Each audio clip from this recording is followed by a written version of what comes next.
Kids Olympics, where the search for the next global sporting icon begins.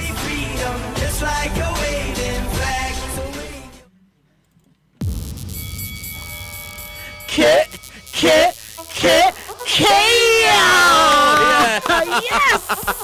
You are now in the spirit. Yes, you are now in the spirit. I have been K-atified. Somebody who hasn't been K-atified though is Serena Williams. Oh, Serena Williams.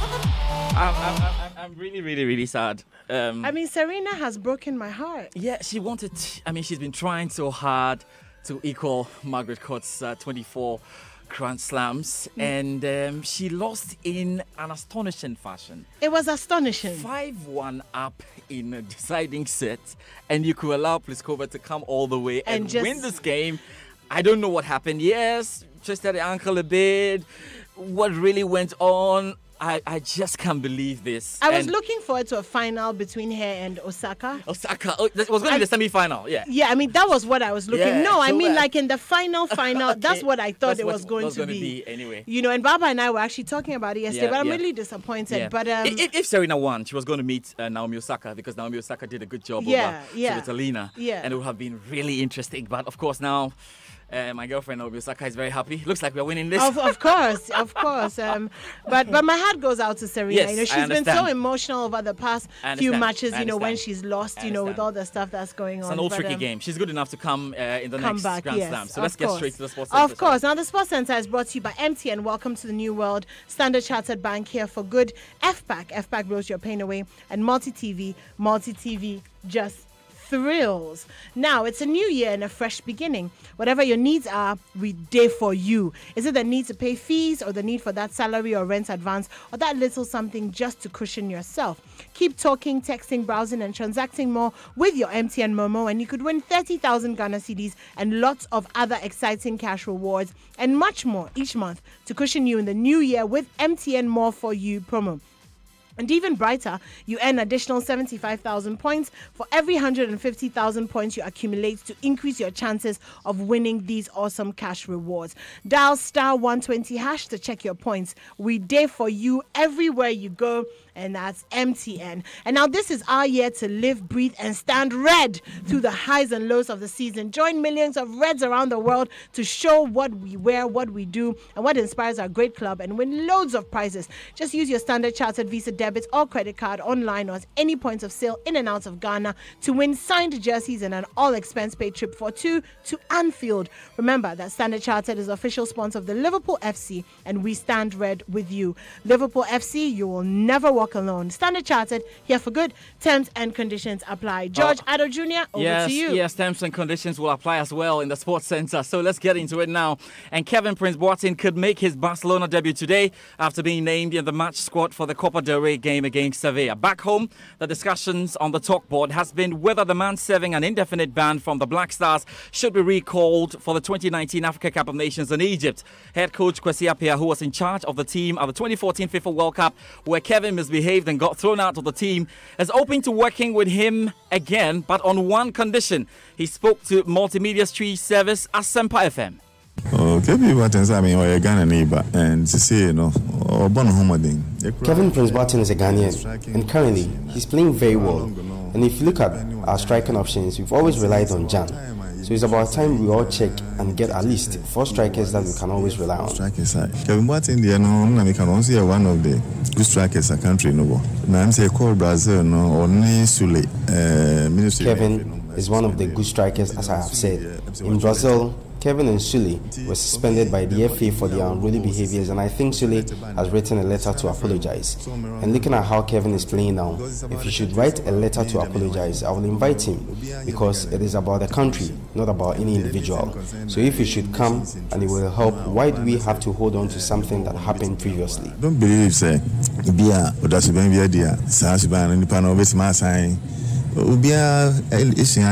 day in and the day out. It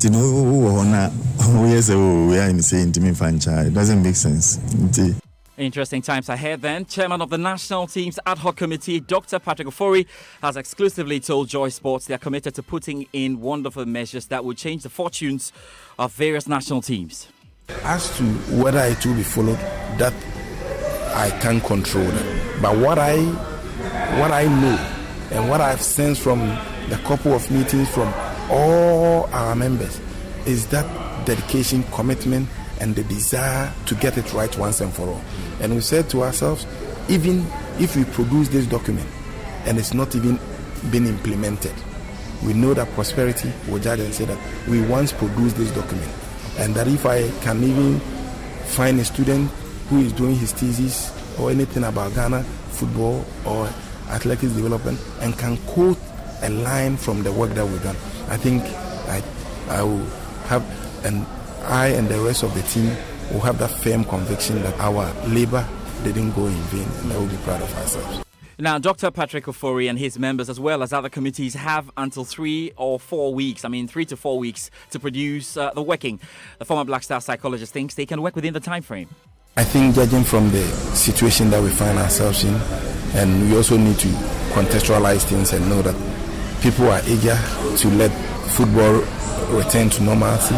So all of us, I know some of my members have taken leaves, others have rescheduled their travel plans and their business engagement. Some of the lawyers are even finding colleagues to handle their cases for them so that we can all put in more effort to get it done within the week, within the speculated time that they've given to us. So we're prepared to give it our go and make sure we're able to work within the time for them. Now, Asante Kotoko returned to training today for their first CAF Confederations Cup group stage assignment at Sudanese side Al Hilal on February 3. One of the outstanding players in the team is winger Emmanuel Gyamfi, and he wants to do more to stay on top. Well, what I can say is that I'm still not the best now because with the other colleagues, they are helping me to become who I am today. And then I really thank them because people are calling my name, and it's not only me. Football is a collective play, and then with the help of my colleagues, they are keeping me as I am now. And then I would like to thank all my playing buddies, my technical team, everyone who helps me play well in football. Right, let's do some more here. Emmanuel Gyamfi's teammate Daniel Niaje, whose rich experience in Africa can help the Porcupine Warriors in the group stages, believes with Gyamfi and other teammates around, they can go far in the competition. We can go very far because the group stage is about league, it's about points. The points you get is what makes you move forward. So I think we can go far.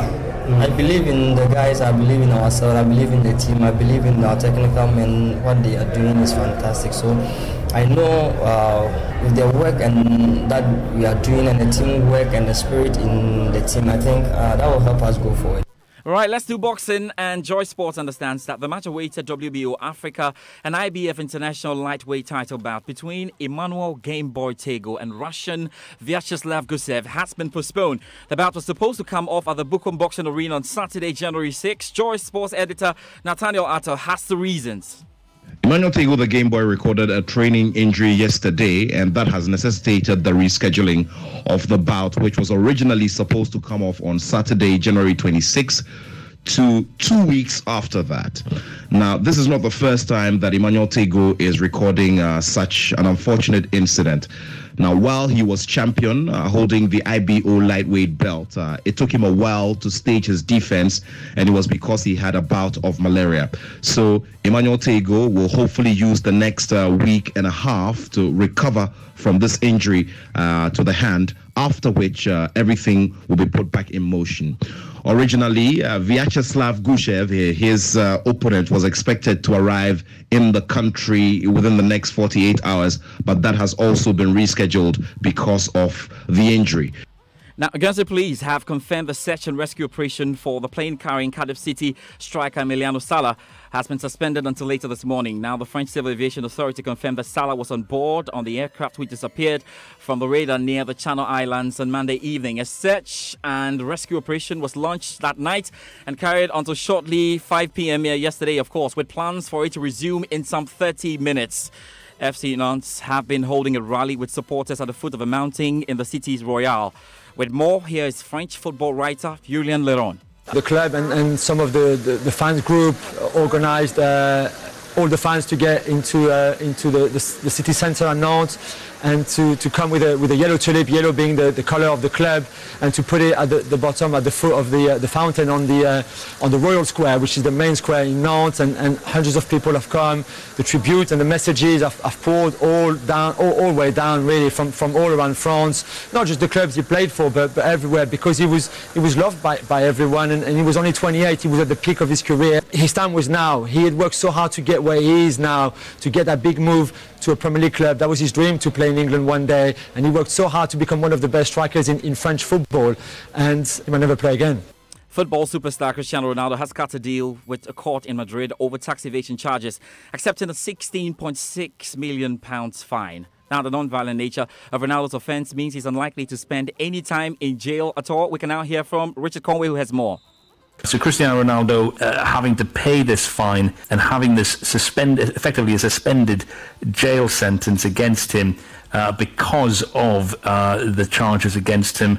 It centred on lucrative image right deals, and the prosecution said that the proceeds of this money funneled through low-tax companies in foreign nations, and that was to avoid paying the required tax in Spain. So it is, though, a small part of his fortune. This is one of the world's wealthiest sportsmen. He earns around $108 million a year, but a very significant symbolic sentence, I think it's fair to say. Tennis next. Serena Williams says she did not choke after missing 4 match points before succumbing to Czech 7-seed Karolina Pliskova in a dramatic Australian Open quarter-final. So this is what we have to do now. We can hear from Gigi Simon, who is in Melbourne and watched Serena lose at the Rod Laver, and explains her shock at the turn of events. It was absolutely incredible. It was 5-1 to the good Serena Williams, who had been a set and a breakdown, but she managed to get back on her feet, turn it around and slow down with the unforced errors that ended up at around 35, the count for the 7-time Australian Open champion. At 5-1, she was serving at match point. She was foot faulted on the first serve. She then rolled her ankle in the follow-up point, and the match point was saved. Karolina Pliskova then won 6 straight games. She saved 4 match points along the way before bringing up a match point of her own, which she converted on the third one. It was absolutely incredible, the turnaround. Serena Williams said afterwards, it was nothing to do with me. She played lights out tennis, but you have to look at that ankle. How much did that play a part? Serena Williams desperate to try and equal Margaret Court's record of 24 Grand Slam singles titles. She was so close. 5-1 to the good she led, but Pliskova, all credit to her, she reaches her first Australian Open semi-final. And we know Pliskova will be up against Japan's Naomi Osaka in Thursday's semi-final. She did a very good job there by beating Svitolina in straight sets, 6-4, 6-1. I mean, it feels really good. This is something that I've been working on a lot, which is like trying to get deeper in tournaments more consistently, and I think I've been able to do that. But yeah, I mean, for me right now, I just try to keep looking forward, so I'm not really satisfied. Like, I am happy that I'm here, but at the same time, I want to keep going. There's more matches to win. So. Right, we know second seed Rafael Nadal eased past unseeded American Francis Tiafoe then to reach the Australian Open semi-finals. He'll be up against Tsitsipas. We'll be looking forward to that. On court at the moment, Milos Raonic up against Lucas Pouille. Lucas Pouille is leading with a set. It's 2-1 right now, and they're playing in the 4th set, of course, and we're yet to find out how this is going. There are a lot of tiebreakers in this, so this is going to be really, really, really tough to determine who will do it. And later on, we've got Novak Djokovic up against Kei Nishikori in the final male quarter-final. That's it for the Joy Sports Centre. We'll take a spot of commercials, and the groove will follow.